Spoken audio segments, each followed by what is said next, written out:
Muy buenos días.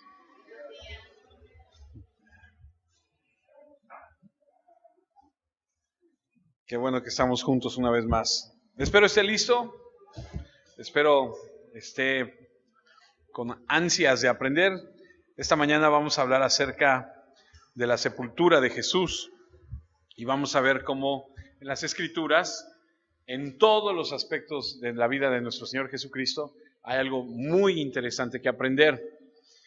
Así que, bueno, si está listo, si usted tiene su Biblia, vamos a comenzar nuestra predicación, el tiempo en la palabra. Es importante que le diga que al mirar el entierro de Jesucristo, nos vamos a encontrar cara a cara con una verdad asombrosa. Yo no sé si a usted le ha pasado, pero de repente leemos partes de las Escrituras que pasamos por alto. Ayer hablábamos y estábamos conversando acerca de que a veces tú lees una porción de la Escritura y simplemente la lees y como que no acabas de percibir la riqueza que hay en ella. Esta mañana vamos a ver lo sobrenatural, lo milagroso que sucedió en el entierro de Jesucristo, y aunque muchas veces tal vez lo has leído, tal vez no te has dado el tiempo a investigar, a ver la riqueza que hay en este aspecto en la vida de Jesús, porque ciertamente en la vida total, en la vida de Jesús, desde que Él nace hasta que Él va a la cruz y hasta en su resurrección, hay cosas extraordinarias que podemos aprender. Y este es un relato maravilloso, emocionante, porque vemos una vez más cómo Dios Padre cumple su propósito. Y eso es algo con lo que quiero que usted esta mañana salga de este lugar. Dios tiene un propósito para su gloria, para su honra, a través de las cosas que suceden en nuestra vida.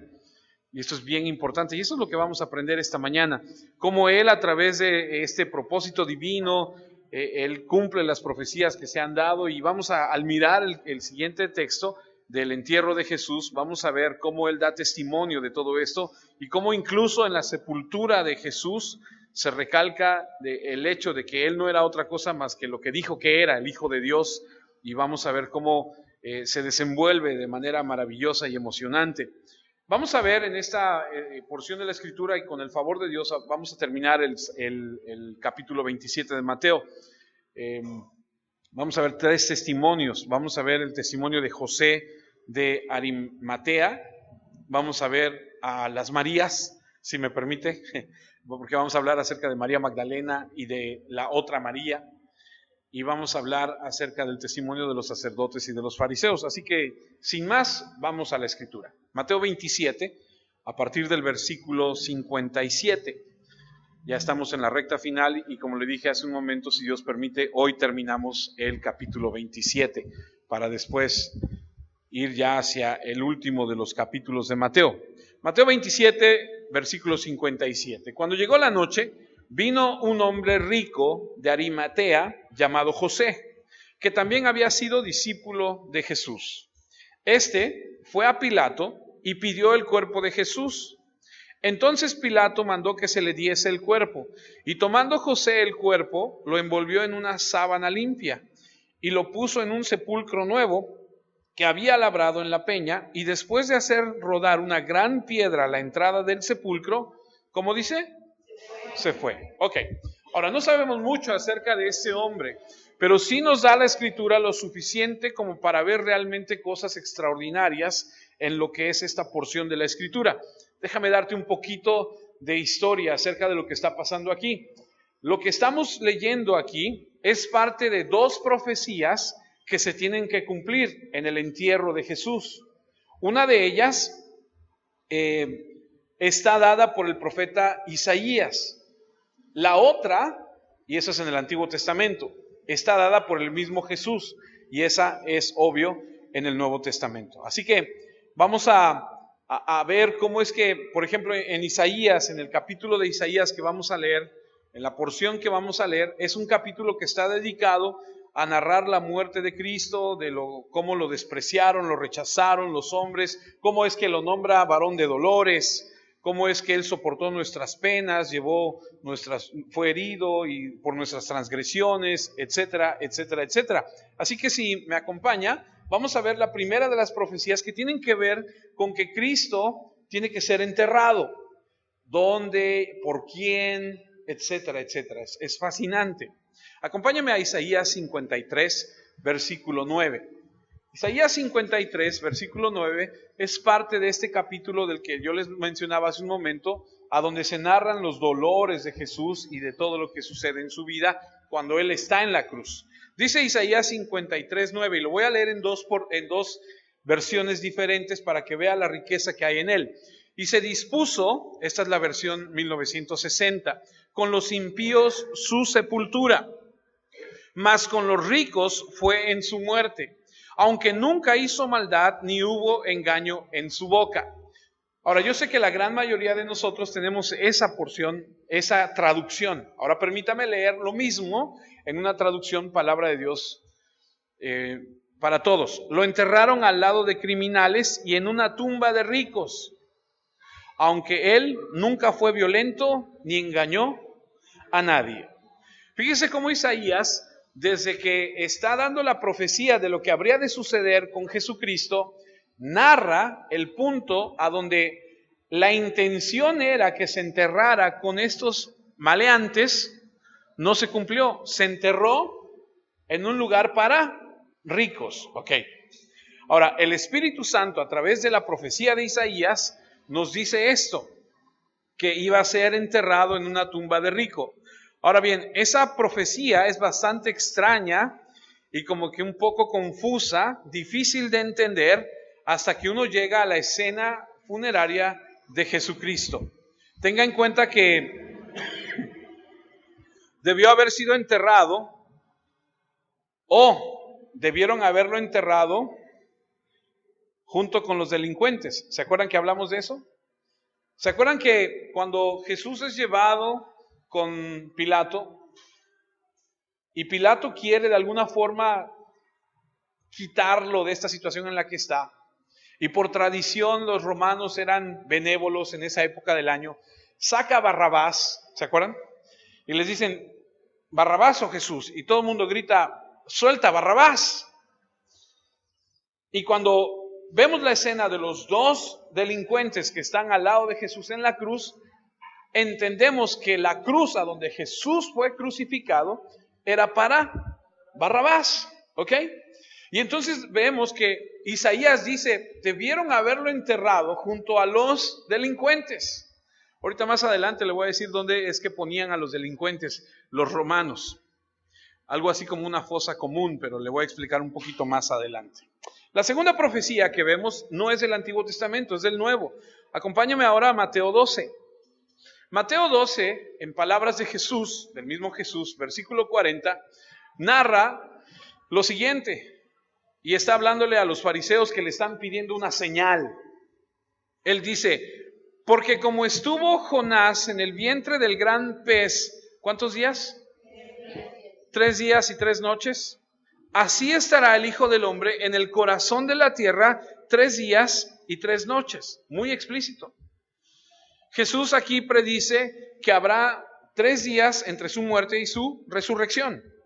No solo eso, sino también que Él estará por 3 días. Ahora, aquí es importante entender que a veces nosotros decimos, fui a Veracruz ayer, o vengo llegando de Veracruz, estuve allá 3 días, pero no estuvimos 3 días, concretamente 24 horas cada día. No sé si me explico. Es decir, a veces decimos como que estuve todo el día en Jalapa, ¿no? Y estuviste unas horas, ¿no? Entonces, es importante entenderlo porque de repente hay gente que dice, no estuvo 3 días. Ahora, eso es importante porque hay una premura de enterrar a Cristo una vez que Él muere. Pues no me voy a adelantar, vamos a ir poco a poco. Porque tenemos que entender esto, porque la Biblia se cumple al pie de la letra, ¿ok? Ok. Jesús debe ser enterrado como los ricos y debe ser enterrado por un periodo de 3 días. Y Dios va a usar a un hombre llamado José de Arimatea para cumplir esta profecía como un instrumento humano. Entonces José da testimonio de la deidad de Cristo al ser usado para que esa profecía se cumpla. ¿Me está siguiendo? Es un instrumento de parte de Dios, como un hombre rico, que se apresura a bajar el cuerpo de Cristo, que lo entierra en una tumba para ricos y que lo entierra en el tiempo necesario para que se cumplan los 3 días que Cristo dijo. Dice por eso Mateo 27:57, cuando llegó la noche. Y no sé si usted alcanza a percibir, pero está como en negrillas la expresión. Ahora, si en alguna ocasión algunos de nosotros, que ya estamos más viernes que jueves, recordamos cuando la abuelita decía, ya se hizo de noche, y son las 7 de la noche, no sé si te tocó, que en alguna ocasión, a lo mejor hace algunos años atrás, la abuelita dijera, ya es muy tarde, y apenas son las 8, ¿no? Y es que en aquel entonces, desde aquel entonces, los tiempos eran considerados así. El día se termina a las 6 de la tarde. Y entonces los días eran considerados de 6 a 6. Y es decir, a las 6 de la tarde, cuando el sol ya se está ocultando, la gente de la antigüedad decía, se acabó el día. Y cuando salía el sol, es decir, los días eran de sol a sol, ¿no? Ahora tú le dices a uno de los jóvenes, oye, ya vete a dormir porque ya son las 8 de la noche. Y dice, oye, no, si no soy gallina, ¿no? O sea, los días son más largos, o sea, los chavos se acuestan, dicen, temprano, 5 o 6 de la mañana se van a dormir, ¿no? Entonces, cuando leemos aquí que llegó la noche, tú y yo tenemos que estar en el entendimiento que Cristo fue crucificado, a ver si se acuerdan, ¿a qué hora? A las 9 de la mañana, muy bien. Y a las 12 del mediodía, ¿qué pasó? Vino una tiniebla extraordinaria, ¿cierto? Muy bien. Se oscureció. Me anima que usted sepa porque digo, por lo menos están aprendiendo algo. Al mediodía de cuando Jesús está en la cruz, viene una oscuridad total. Aprendimos que la expresión original dice que el sol falló, que es de donde viene la palabra eclipse. ¿Ok? Entonces, de las 12 del mediodía al tiempo en el que Él muere, lo aprendimos, está en la Biblia, son las 3 de la tarde. Porque según la tradición judía, a los corderos que había que sacrificar, y por orden, por logística, hay 2 millones de personas. Hay una infinidad de familias que quieren celebrar su Pascua, llevan su cordero al sacrificio, porque quieren honrar a Dios, se forman para que el sacerdote lo reciba, haga el sacrificio y se lo entregue. Hay mucha gente. Y entonces los sacerdotes dicen, bueno, vamos a matar de 3 a 5. ¿Ok? Como ahora que estoy en el municipio, el otro día me mandaron a las 4 de la mañana al rastro a ver cómo sacrifican a los animales, ¿no? Y bueno, cuando tú te vas a dormir a tu casa, tú dices, bueno, ya se acabó el día, ¿no es cierto? La ciudad sigue y hay muchas cosas pasando, ¿no? Y entonces está el horario y a las 3 de la tarde comienza el sacrificio y aprendimos que el Cordero de Dios que quita el pecado del mundo va a dar su vida, ¿a qué horas? A las 3 de la tarde. A las 3 de la tarde, cuando están sacrificando en el templo, Él entrega su vida. Y dice, Padre, consumado es, y muere. Y cuando leemos en el versículo 57, y llegó la noche, ¿a qué hora era la noche? Gracias, era a las 6 de la tarde.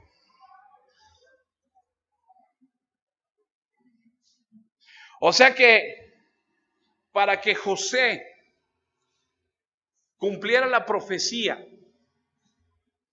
tenía que apurarse. Para que Cristo cumpliera, que estuvo 3 días, parte del viernes, todo el sábado y parte del domingo. ¿Me está siguiendo? Ok.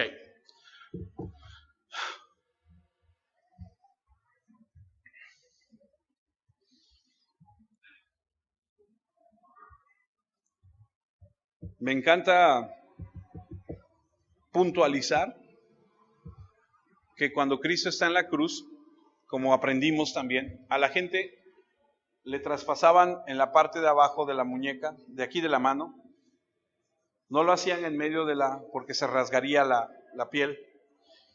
Era crucificada de aquí, era crucificada de el empeine en el pie. Y entonces los que están crucificados podrían, con dolor por supuesto, aliviar tantito la carga de las manos al poner su peso sobre los pies. Y cuando ya no soportaban, ahora venía el peso sobre las manos. Y están en una lucha constante de soportar el dolor tan grande. Y vemos que Jesús muere a las 3 de la tarde.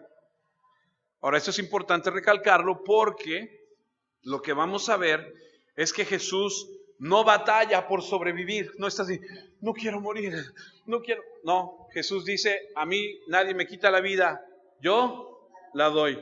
Jesús vino a la tierra, ¿a qué?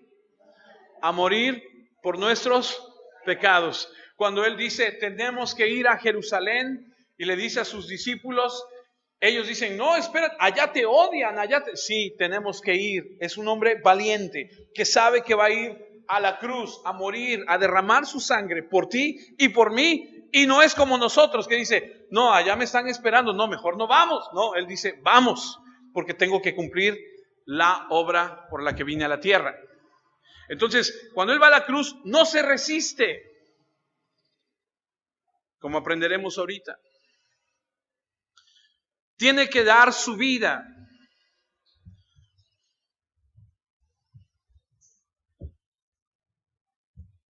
Juan 19, versículo 31. Entonces los judíos, escuche, por cuanto era la preparación de la Pascua, a fin de que los cuerpos no quedasen en la cruz en el día de reposo, pues aquel día de reposo era de gran solemnidad, rogaron a Pilato que se le quebrasen las piernas y fuesen quitados de ahí. Ahora, cuando Juan dice y usa el término los judíos, no se refiere a toda la multitud, sino a los líderes hostiles a Cristo. Y dice, por cuanto era la preparación de la Pascua. Entonces, en esta porción de la Escritura nos queda claro que la preparación de la Pascua es el viernes. Porque la Pascua siempre era en sábado, ¿ok? Por eso es que leemos más adelante en la Escritura que dice al otro día. Aquí estamos en la preparación de la Pascua. Cristo muere un viernes. Y aprendimos que Cristo toma la Santa Cena, la última cena con sus discípulos, un jueves.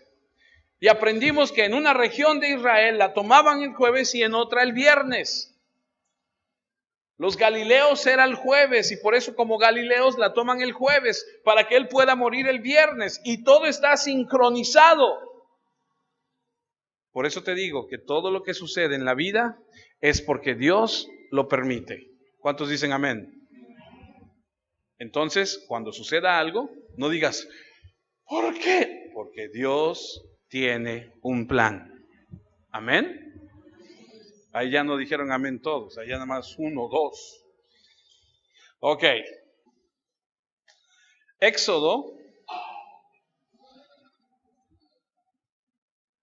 No vaya ya, yo le voy a comentar.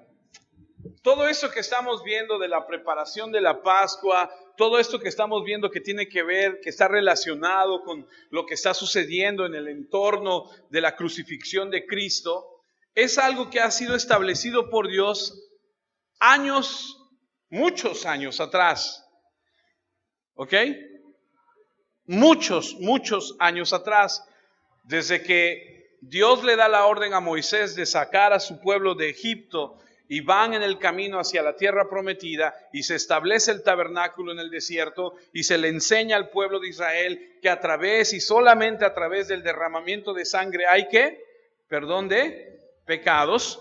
Desde entonces se empieza a establecer algo que estamos viendo reflejado el día de hoy en la crucifixión de Cristo. Tenía que morir el Cordero Santo de Dios, derramar su sangre para que hubiera perdón de pecados. Si no, no hay perdón de pecados. Y lo que estamos viendo es que en la Pascua, que no significa otra cosa más que pasar por alto, pasar por encima, no entrar que tiene que ver con el ángel de la muerte que habría de matar a todos los primogénitos allá en Egipto, ¿se acuerda? La conmemoración de esa celebración se está llevando aquí, pero un día antes había que preparar todo. ¿Usted conoce algún adventista? ¿O cómo le llaman también? ¿Sabatista? Es una religión que dice que los sábados no se trabaja. Yo tengo un tío que en una época de su vida fue adventista y viví con él unos meses. Ya se lo he platicado. Ellos, el viernes a las 6 de la tarde, no se lava trastes, no se cocina, se apaga la tele, se apaga el radio, empiezan a leer la Biblia y no vuelven a hacer otra actividad hasta el domingo. Es decir, de 6 de la tarde del viernes hasta 6 de la tarde del sábado, la tía tenía que guisar antes, tenía que preparar todo antes, porque había una norma. ¿Por qué? Porque el día sábado era sagrado para ellos. Aquí lo mismo, hacen una preparación antes, porque el sábado no pueden hacer ciertas cosas. ¿Recuerdan cuando el pueblo de Israel anda en el desierto y Dios les da maná? Y ellos tienen que recoger, había algunos por ahí abusados, ¿no? Con el gen mexicano que decían, no, pues recojo de más. Y pues, no, había que recoger todos los días cierta cantidad. Y un día había que recoger nada más un poco más, porque el sábado no se recogía. Entonces, hay unos términos ahí muy interesantes. Entonces, por eso es que van con él y le dicen que el día de reposo, que era de gran solemnidad, rogaron a Pilato que le quebrase las piernas y que fuera quitado de ahí. ¿Por qué? Porque Deuteronomio 21:22 dice lo siguiente. ¡Tarán! Ahí está. Si alguno hubiere cometido algún crimen digno de muerte y lo hiciereis morir y lo colgareis en un madero, versículo 23, no dejaréis que su cuerpo pase la noche sobre el madero. Sin falta lo enterrarás el mismo día, porque maldito por Dios es el colgado, y no contaminarás tu tierra que Jehová tu Dios te ha dado por heredad. Ahora, ellos no siempre necesariamente atendieron ese problema, porque no hubo problemas en otras ocasiones cuando alguien estaba colgado y decían, ¡ay, déjalo! Pero acabamos de leer que como es la Pascua, como es un momento de solemnidad, dijeron, no vaya a ser que mañana estos todavía estén colgados. Mañana es la fiesta. Mejor que los bajen. Pero como hay antecedentes históricos que los que están colgados resistían hasta 2 o 3 días ahí colgados, sufriendo los pobres, que dijeron, pues quiebrale las piernas, ¿no? Porque al quebrarle las piernas ya no pueden sujetarse y mueren más rápido. Esa fue la petición. Una vez más, vamos a ver que se va a cumplir la profecía y se va a cumplir que Cristo es quien dijo que era. La tradición era que los romanos llevaban un mazo de madera, iban a ver al que estaba en la cruz y si todavía estaba vivo después de cierto tiempo, con el mazo de madera le quebraban la pierna.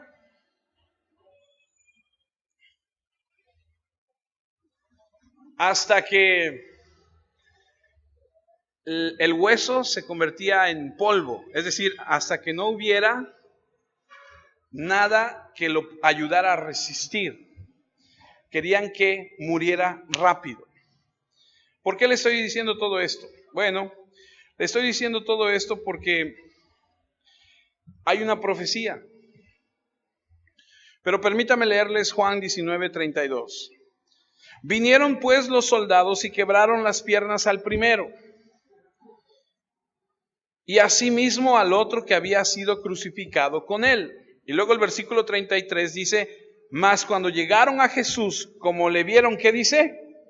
Ya muerto, no le quebraron las piernas. Ahora, ojo, porque esto también tiene que ver con que Jesús cumple otra profecía en el Salmo 34:20, que dice, Él guarda todos sus huesos, ni uno de ellos será quebrantado. Y eso nos demuestra que no solamente un rico Va a bajar a Jesús, lo va a enterrar, no con los criminales, sino en una tumba para ricos, sino que también no se quebró ni uno de sus huesos. Y eso lo que nos está diciendo es que se están cumpliendo profecía tras profecía tras profecía, y eso lo que nos dice es que ese era verdaderamente el Hijo de Dios. Juan 19:36, porque estas cosas sucedieron para que se ¿qué? Cumpliesen las escrituras, no será quebrado hueso suyo. Ahora, ¿tú crees que los soldados romanos conocían el Salmo 34? No, claro que no. O sea, a ellos no les importaba. Como les dije hace unas semanas, ellos cuando le daban de beber a alguien, no era porque decían, ay, pobrecito, ha de tener sed, vamos a darle. No, ellos era su trabajo. Como, otra vez, vas al rastro, me dice mi hijo, no, yo no aguantaría ir y ver cómo sacrifican a los animales, ¿no? Mi sobrino me dice, no, yo no. La gente que está en eso, pues ellos ya toman al animal y lo sacrifican. O sea, de repente está ahí todo completo y luego volteas para allá, ya le quitaron la cabeza, las patas, ya lo están limpiando, ya las tripas y todo. Ya está en canal y ya hasta se están antojando las carnitas, ¿no? Digo, o sea, pasa de una cosa a otra así de inmediato. Entonces la gente que está en ese rol, pues ya no tiene esa situación, ¿no? Ellos dijeron, ay no, el Salmo 34 dice que no le quebremos las piernas. No, ellos no lo conocen. Pero Dios que está en el cielo, como dice la abuela, y que todo lo sabe, dijo, se ha de cumplir la profecía, no le han de quebrar un solo hueso.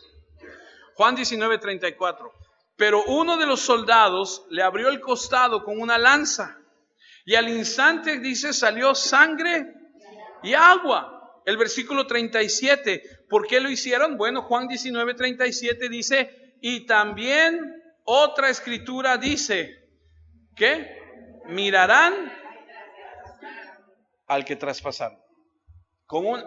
Ahora ojo, era parte del ritual, digámoslo así, del procedimiento. Crucificas a alguien, hay que sufra. Total, es un criminal y ha hecho mal, hay que sufra, hay que esté. Cuando decían, no, ya, vámonos. Ok, agarraban el mazo, les quebraban las piernas y morían rápido. Pero aparte de eso, para asegurarse que estaban muertos, tomaban una lanza y traspasaban su costado para matarlos. Esta es otra profecía. Zacarías 12, versículo 10 dice, y derramaré sobre la casa de David y sobre los moradores de Jerusalén espíritu de gracia y de oración, y mirarán a mí, ¿a quién? Traspasaron, y llorarán como se llora por hijo unigénito, afligiéndose por él como quien se aflige por el primogénito. Un profeta dijo, no le van a romper las piernas, el otro profeta dijo, lo van a traspasar. Y de repente dices, pues no tiene mucho sentido, o sea, sí tiene, porque se tienen que cumplir todas las escrituras. Y Dios quiso que lo hicieran para certificar de que realmente Él era quien dijo ser. Así que vemos que incluso en su muerte, la profecía se está cumpliendo. Entonces Jesús en este momento ya está muerto en la cruz. E incluso en su muerte las cosas que están sucediendo se están cumpliendo al pie de la letra, en detalle, como lo dice la profecía. Sus piernas no se romperán, su costado será traspasado. Y esto es lo que está sucediendo. Ahora, el cuerpo tenía que ser bajado, tenía que ser quitado de la cruz. Los judíos están diciendo, mañana es una fiesta solemne, no queremos eso ahí. Por favor, Pilato, manda que le quiebren las piernas, que se muera, ya bájalo, no lo queremos ver ahí. Recuerden que era el paso de la gente que salía de la ciudad, veía, ahí está crucificado, la gente, lo leímos, la gente pasaba, lo veía y decía, pues no, que tú, que no sé qué, la gente le reclamaba. Y la tradición era que los criminales iban a una fosa, ¿cómo le llaman? Común, gracias. Los bajarían, son delincuentes. Lo que harían era tirarlos por la historia nos dice que había un lugar que se llamaba Gehenna o Gehenna, que es el basurero municipal, a donde se está quemando toda la basura. Y entonces los soldados romanos bajarían a los criminales, los llevarían a ese lugar y los aventarían ahí, en un pozo ahí donde está toda la basura, y la carroña se encargaría de lo demás. Ese era el destino, hacia allá tenía que ir. Por eso es que leímos hace un rato Isaías 53:9, y lo vuelvo a leer: y se dispuso con los impíos su sepultura. Ese era su destino, mas con los ricos fue en su muerte. Tenían que bajarlo, tirarlo con los criminales que estaban a un lado, que eran los dos ladrones, pero llegó un hombre llamado José de Arimatea y dijo: ¿me da su cuerpo?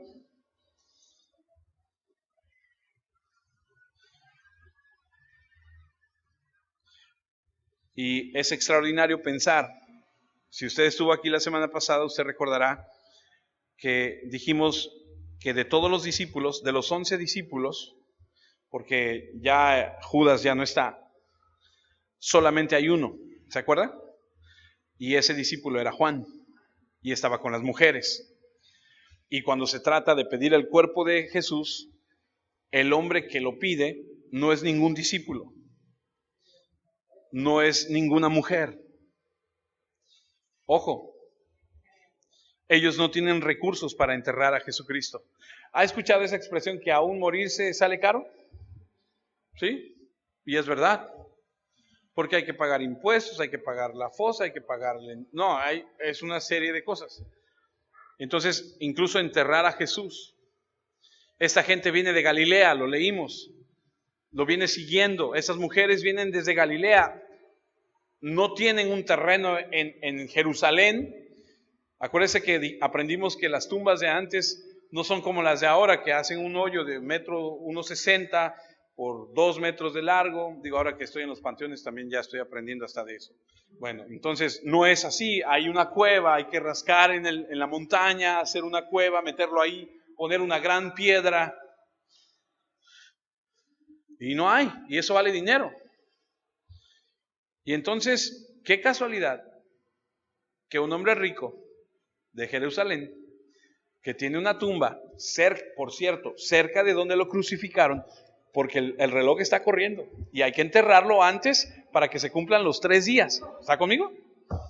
Qué casualidad que hay un hombre. Dios mueve el corazón de los hombres. Mateo 27:57, cuando llegó la noche, vino un hombre rico de Arimatea llamado José, que también había sido discípulo de Jesús. Un hombre rico, importante. Aprendamos un poquito más acerca de este José. Marcos 15:43. Vamos a ver quién es este. No nos da mucho, pero lo poco que nos da nos enseña bastante. Marcos 15:43. José de Arimatea, miembro noble del concilio. ¿Qué es el concilio?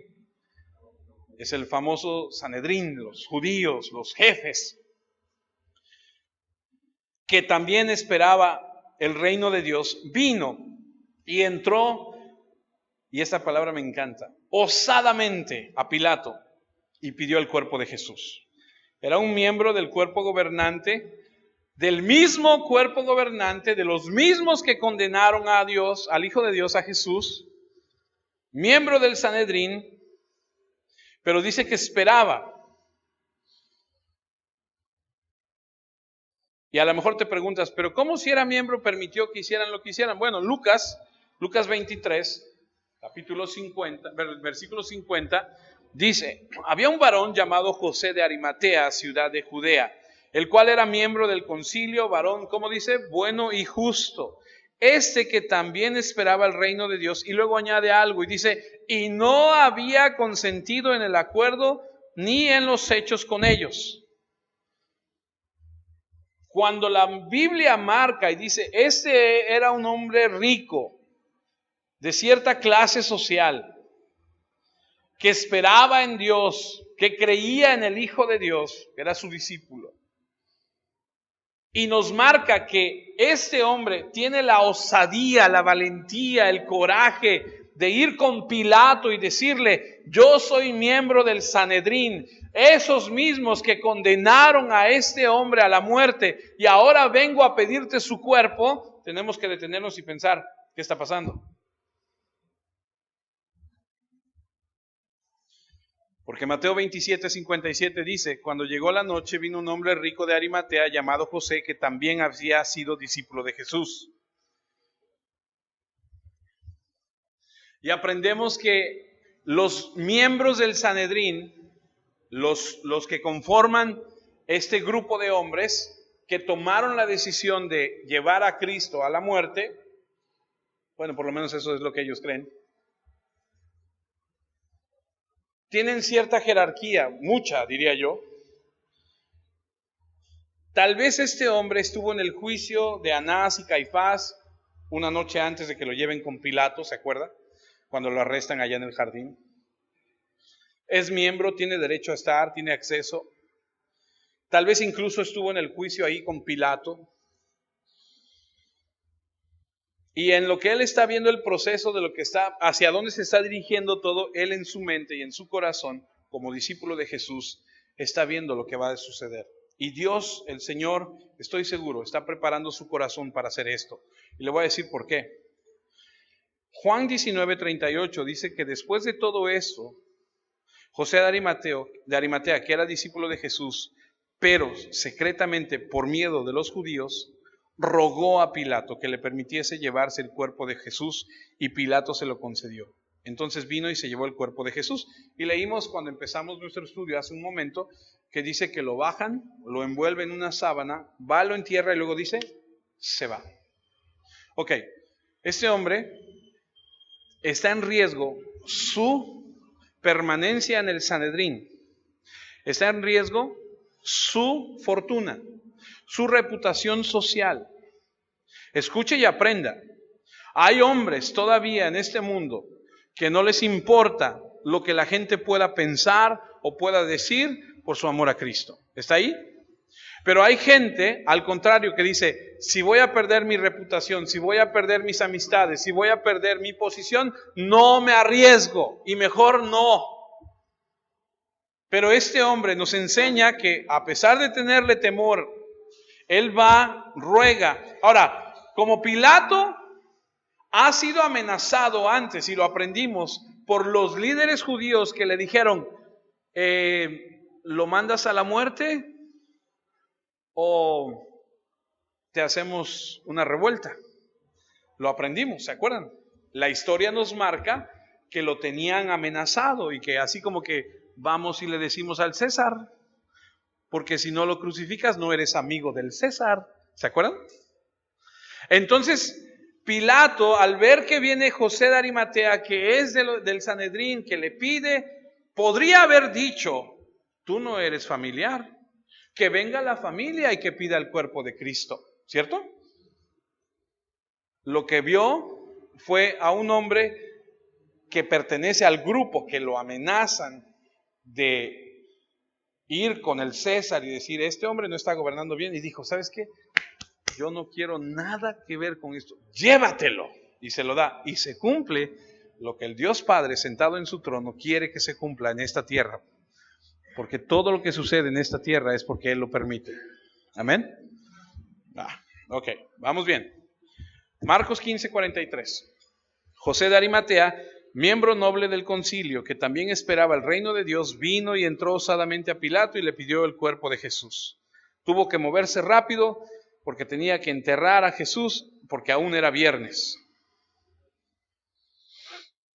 Hasta los judíos habían cooperado con esto, le habían pedido que lo bajara deprisa, Pilato había cooperado, el Señor ha movido las piezas para que los judíos cumplan la parte, para que Pilato cumpla el suyo, y ahora encontramos un hombre que está dispuesto a enterrarlo, un hombre rico, que tiene una tumba, que está cerca, que tiene amor por Cristo.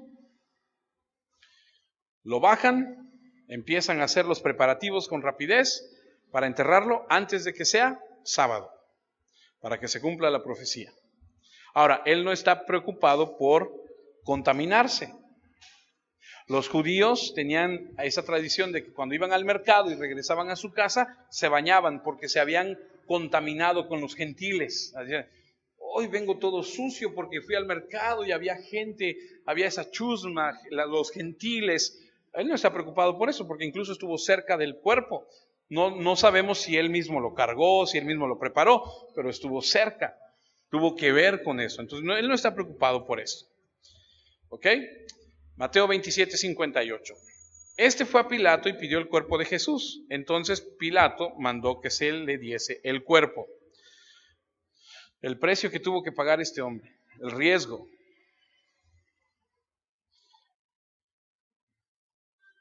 Imagínate, se llegaban a enterar que él había hecho todos estos preparativos, le iba a costar, como te decía yo, su reputación, tal vez sus negocios. En aquel entonces era, ¿cómo dice el dicho? Pueblo chico, infierno grande. Ah, tú eres de eso. Ah, no, a ti no te vendemos. Ah, a ti no te compramos. Entonces le bloquean todo y se viene abajo todo y se arriesgó mucho. Pero bueno, el precio era alto, pero maravilloso pensar también que este hombre se está arriesgando, escuche, se está arriesgando por un hombre que está muerto. Escuche lo que le voy a decir. Él está haciendo esto por un hombre en el que no cree que ha resucitado de entre los muertos todavía. Él está muerto y es un compromiso notable. O sea, José creyó en él, pero va a arriesgarse. Él está muerto, no ha resucitado todavía. Y vemos la gran convicción. Tan convencido de que este hombre era el hombre que había dicho ser. Pero no fue el único. Dice Juan 19:39 que también Nicodemo, el que antes había visitado a Jesús de noche, ¿se acuerdan? Si no se acuerda, está en Juan 3. Nicodemo es aquel que va de noche y le dice, ¿cómo le hago para nacer de nuevo? ¿Acaso puedo entrar otra vez al vientre de mi madre y nacer de nuevo? Este es Nicodemo y es un maestro y es alguien también importante. Vino trayendo un compuesto de mirra y de aloes como 100 libras. Tomaron pues el cuerpo de Jesús y lo envolvieron en lienzos con especias aromáticas según es costumbre sepultar entre los judíos. No lo embalsamaron, solamente lo prepararon en el sentido de las hierbas aromáticas, lo envolvieron y lo llevaron. No había tiempo, el tiempo está corriendo y hay que cumplir con lo dado por el profeta. Mateo 27:59, y tomando José el cuerpo lo envolvió en una sábana limpia y al 60 y lo puso en un sepulcro nuevo que habían labrado en la peña, y después de hacer rodar una gran piedra a la entrada del sepulcro, se fue. Ahora, todo esto sucedió el viernes. Mateo 27:62 dice, al día siguiente que es después de la preparación, o sea el sábado, se reunieron los principales sacerdotes y los fariseos ante Pilato. Ok, aquí hay otra situación.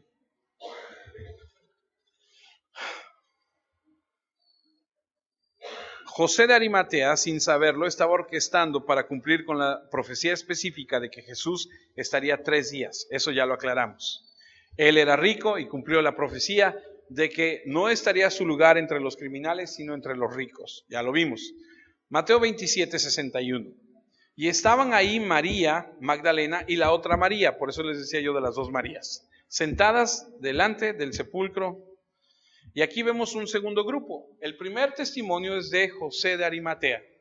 Rico, cumple, lo entierra, lo prepara, lo pide, no lo deja que se vaya a la fosa común, lo entierra en una fosa de ricos, es cumplida. Aquí vemos otro testimonio. Y los testimonios que vemos aquí es el grupo de personas que básicamente son las 2 Marías, María Magdalena y la María que aprendimos la semana pasada es la madre de Santiago y de José. o mejor conocida como esposa de Cleofas. Estas dos mujeres aprendimos que vienen de Galilea, sirven a Jesús, a los discípulos, le ayudan. Son mujeres que se quedaron, que no huyeron. Y mientras José de Arimatea es usado por Dios para confirmar la deidad de Cristo, para cumplir la profecía, estas dos también, escuche, van a confirmar la deidad de Cristo a través del testimonio de primera mano. ¿Cómo es eso? ¿A quién se le apareció Jesús primero después de resucitar? ¿A sus discípulos? No, a las mujeres. A las mujeres que permanecieron fiel ahí cuando Él estaba en la cruz. Mujeres, y aprendimos la semana pasada que hay mujeres que su mayor virtud es ser fieles, permanecer. Leemos Mateo 28, me voy a adelantar un poquito, será la próxima semana que ahondemos un poco más en esto, pero permítame hacerlo. Mateo 28 del 1 al 4, pasando el día de reposo, es decir, al amanecer del primer día de la semana. ¿Cuál es el día de reposo? Sábado, aquí ya es domingo. Vinieron María Magdalena y la otra María a ver el sepulcro. Y hubo un gran terremoto, otro. Apenas tembló el viernes, ¿cierto? Otro gran terremoto, porque un ángel del Señor descendió del cielo y llegando, removió la piedra y se sentó sobre ella. Su aspecto era como un relámpago y su vestido blanco como la nieve. Y de miedo de él, los guardas temblaron y se quedaron como muertos, o sea, se quedaron en shock. Se convirtieron en testigos prioritarios estas mujeres. Mateo 28, 9. He aquí Jesús les salió al encuentro diciendo, salve. Y ellas acercándose, abrazaron sus pies y le adoraron. Entonces Jesús les dijo, no temáis, id, dad las nuevas a mis hermanos para que vayan a Galilea y allí me verán. ¿Los discípulos, los apóstoles vieron a Jesús después de resucitado? Sí, pero no fueron los primeros. Las primeras fueron las mujeres. Ahora, escuche, esto es bien importante e interesante porque si hubieran sido los discípulos, la gente hubiera dicho, pues son sus paleros, en mexicano, ¿ok? O sea, son del mismo grupo. O sea, que Pedro, Juan y Andrés y Natanael y todos ellos digan que Él resucitó, pues ¿cómo no lo van a decir si andaban con Él? ¿Me entiende? Pero que otras personas que no son las principales tengan un testimonio de haberle visto, eso es diferente. Dios honró a esas mujeres, por débiles que hayan sido. Ellas son las que dieron testimonio, me las puedo imaginar. Me puedo imaginar a las personas a su alrededor diciendo, cuéntanos otra vez, ¿cómo fue? No, pues fíjate que un domingo en la mañana fuimos María y yo, y de repente estábamos ahí viendo la tumba y ¡bum! Y le están contando a la gente lo que pasó. Y luego íbamos caminando y se nos apareció el Señor. ¿Lo está contando Pedro? No. ¿Lo está contando Juan? No. Porque de todo hay, ¿cierto? Habrá gente que si hubieran sido Pedro, Juan y sus discípulos, la gente hubiera dicho, no, pues cómo no, pero que lo cuente otro. Marcos 16, 9, habiendo pues resucitado Jesús por la mañana, el primer día de la semana apareció primeramente a María Magdalena, de quien habían echado 7 demonios. Fue la primera. ¿Es importante? ¡Claro! Ahora, si usted lee la escritura, usted sabrá que María Magdalena, ahí lo dice, nada más le echaron fuera 7 demonios. ¿Conoces a alguien que a lo mejor tiene uno? Con uno, esta tenía 7. O sea, tenía una reputación, ¿no? Y a ella, ¿cómo es Dios de bueno? ¿A poco no? ¿Cómo es Dios de bueno que ha decidido salvarte a ti, que eras terrible, y a mí? Porque somos feitos, ¿no? Porque dices, ay, María Magdalena, 7 demonios, ya se te olvidó cómo andabas tú. de dónde te sacó Dios para traerte a sus pies? ¿Ya se te olvidó todo lo que hiciste tú? La resurrección de Jesús no es un engaño. Hubo personas que no tenían nada que ganar, que dijeron, sí, yo lo vi. No se le apareció a sus discípulos. De hecho, los discípulos, dime dónde estaban.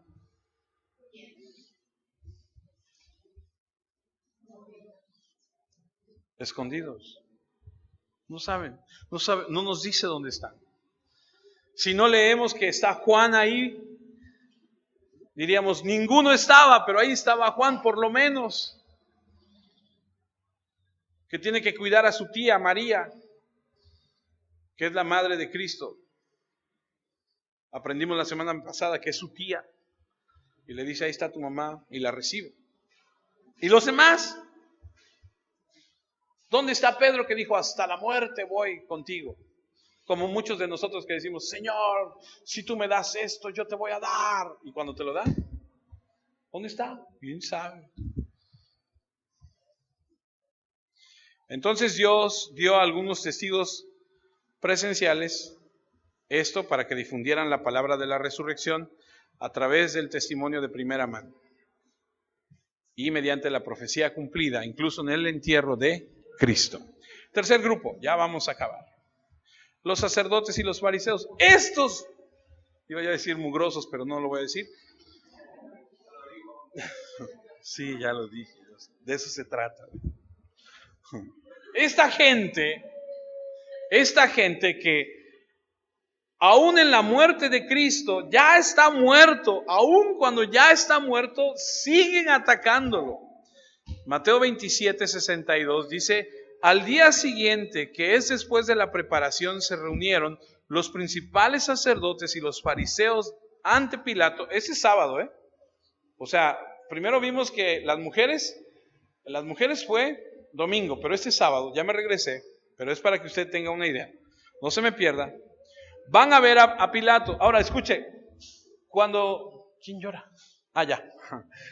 Cuando van a ver a Pilato para llevar a Cristo, para que lo azote, lo crucifique, dice que se quedan afuera y desde afuera le dicen, y Pilato tiene que salir a ellos. Aquí ya es sábado, aquí Cristo ya murió. Ahora sí van. Y es el día de la Pascua, Y el viernes que lo llevaron no querían contaminarse. Aquí no les importa, porque cuando fueron el viernes iba mucha gente y lo que les preocupa siempre es la apariencia. Aquí como no hay mucha gente dicen, no importa, y van, no les importa contaminarse, o sea que son hipócritas y van delante de Pilato y ahí están, se juntan un pequeño grupo, vienen con él. Y dice el versículo 63 diciendo, Señor, nos acordamos que aquel engañador dijo, viviendo aún, después de 3 días resucitaré. Lo llaman engañador y este pronombre aquel es como decir, no tiene nada que ver con nosotros, y siguen mostrando su desprecio, su hostilidad, su odio, más allá de su muerte. Por eso te digo que esta gente es increíble. Mateo 12, 38.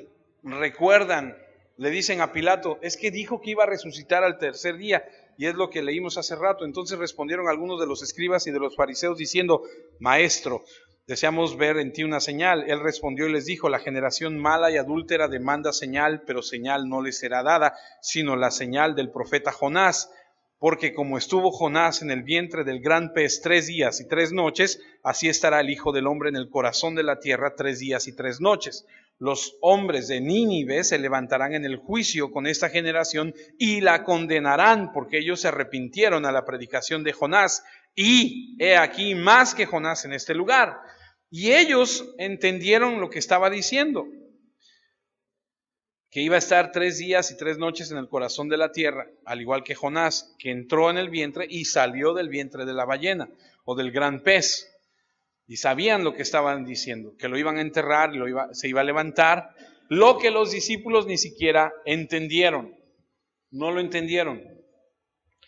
Por eso es que Mateo 27:64 dicen los escribas, los fariseos, que por cierto no se quieren, entre ellos hay mucho pique, pero se ponen de acuerdo para asesinar a Cristo. O sea, no nos caemos bien, tenemos ideas que no comulgan, pero tenemos un enemigo común, nos unimos y vamos a pedir que Pilato haga algo. Y dice el 64, manda pues, es lo que le piden, que se asegure el sepulcro hasta el tercer día, no sea que vengan sus discípulos de noche y lo hurten y digan al pueblo, resucitó de entre los muertos y será el postrer error peor que el primero. No temen que se levanten, ellos no creen que se va a levantar. Lo que temen es que sus discípulos hagan creer a la gente que está vivo al robarse el cuerpo y el movimiento siga. A eso le tienen miedo. Lo irónico de esto es que los discípulos ni están, ni lo entendían. Te voy a explicar. Marcos 8:31. Y comenzó a enseñarles que le era necesario al Hijo del Hombre padecer mucho y ser desechado por los ancianos, por los principales sacerdotes, por los escribas, y ser muerto y resucitar después de 3 días. Esto les decía claramente. Entonces, dice Pedro, le tomó aparte y comenzó a reconvenirle diciendo, no te suceda tal cosa. Es cuando Jesús le dice, apártate de mí, Satanás, que no sabes lo que dices. O sea, lo irónico es que aquellos dicen, no vayan a venir los discípulos, y los discípulos ni están, ni lo entienden. Marcos 9:9, y descendiendo ellos del monte, les mandó que a nadie dijese lo que habían visto, sino cuando el Hijo del Hombre hubiese resucitado de los muertos, y guardaron la palabra entre sí, discutiendo qué sería aquello de resucitar de los muertos. No saben.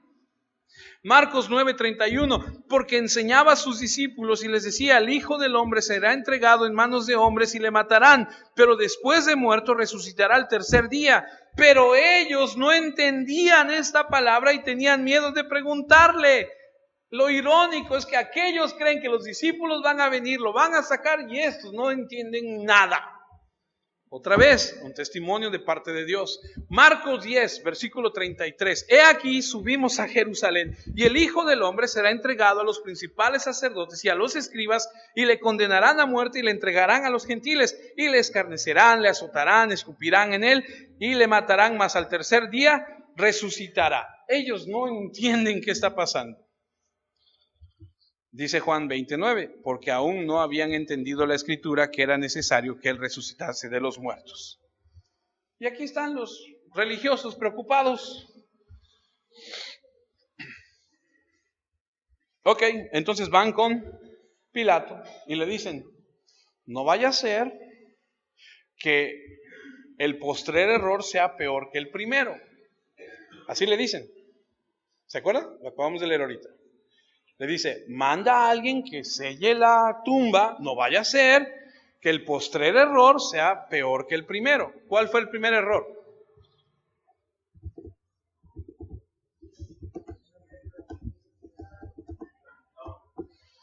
El lunes, o conocido comúnmente como el Domingo de Palma, cuando Cristo viene en un pollino, la gente ¿qué hace? Corre, corta ramas, las pone a la entrada, se quita sus capas y la ponen en el piso y dicen, Hosana al Hijo de David. Y se hace un gran alboroto. Ahora, ¿por qué la gente hace eso? Porque cree que este es el Mesías que va a derrocar a los romanos.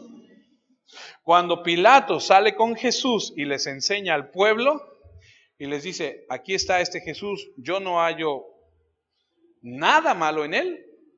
Los sacerdotes religiosos le dicen al pueblo, este no puede ser el Mesías porque es amigo de Roma. Crucifíquenle. Y entonces cuando pregunta, ¿qué hago con él? Todo el mundo grita, crucifíquenle. El lunes le habían dicho, Hosana. Y ahorita le dicen, mátalo. Y entonces los religiosos dicen, no vaya a ser que sea peor que el lunes.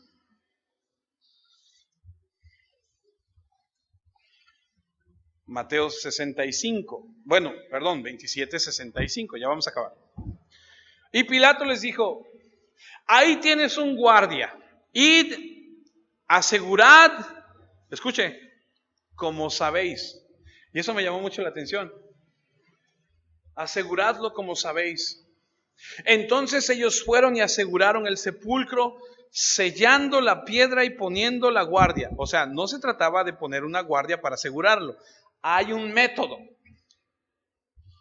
Lo que significa que probablemente ponían una roca y entre el muro y la roca sellaban con cera. Porque ahora que estoy trabajando, ya no estoy en el DIF, por cierto. Ahora estoy trabajando en servicios municipales. Y tengo que ver panteones, rastro y muchas otras cosas. Y resulta que en el panteón, de repente va alguien a enterrar a su difunto y por cariño, por respeto, por lo que tú quieras, luego cuando lo están enterrando le ponen diversos artefactos, ¿no? Me dijeron de algo que es delicado, que no lo puedo decir, pero tú sabes, de repente entierran a un familiar con sus mejores ropas, con sus joyas, que se lleve lo que tanto quería, ¿no? ¿Sí? Ok, entonces, aquí la cosa era que cuando enterraban a alguien, igual lo enterraban con sus joyas. Cerraban la tumba, la sellaban con cera y ponían un sello.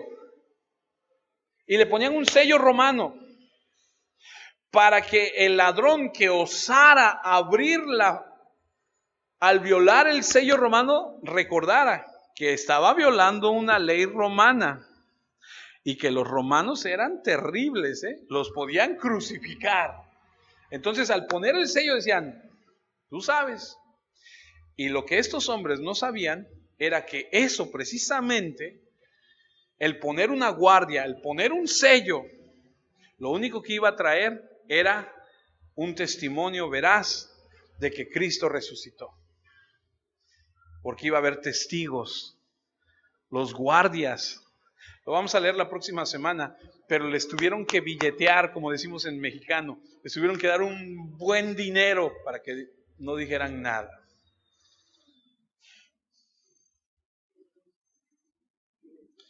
Así que, termino. Y escucha, porque esto es importante. Todo lo que sucede en la vida de los hijos de Dios tiene un propósito. ¿Has escuchado aquella escritura que dice, todas las cosas os salen para bien? ¿Sí la has escuchado? ¿La has leído? Puedes ver cómo Dios alinea todo para que se cumpla al pie de la letra las cosas que se sucedieron en la vida de su Hijo Jesucristo. Lo escupieron, lo abofetearon, lo golpearon, lo menospreciaron, le hicieron tantas cosas. Y tú dices, cuando te sucede algo a ti, tú dices, ¿y por qué yo? Si yo soy tu hijo. ¿Él no era tu hijo? ¿Él no era su hijo? Claro. ¿Y por qué lo permitió? Porque Él tiene un plan. Así que piensa conmigo. ¿Entiendes lo que te estoy diciendo? Porque Dios controla todas las cosas para que trabajen juntas y se cumpla su propósito eterno para sus hijos amados, para su bien, para algo maravilloso. Esa es la idea de ese Dios soberano que divinamente, de manera impresionante, mueve todo lo que tenga que mover para que se cumpla al pie de la letra lo que Él dictamina para sus hijos. A Él sea la gloria y la honra por siempre. Así que la próxima vez que algo nos suceda, no preguntes, ¿y por qué a mí? Si tú estás bajo la mano poderosa de Dios, si tú estás obedeciendo, si tú estás caminando, si tú estás honrándole a Dios, pase lo que pase, ten en tu corazón la certeza de que tienes un Dios en el cielo, que está sentado en su trono, que está guiando tu vida con un propósito: glorificar su nombre a través de tu vida. Oremos. Señor, queremos agradecerte por este momento en tu palabra. Quiero darte gracias porque cuando meditamos en tu palabra, cuando nos permites a través de tu revelación ver la grandeza de lo que tú has hecho, de lo que estás haciendo y de lo que harás, nos queda más que rendirnos ante esa majestad. Y estoy cierto porque lo he vivido y creo que todos que estamos aquí y los que escuchen esta grabación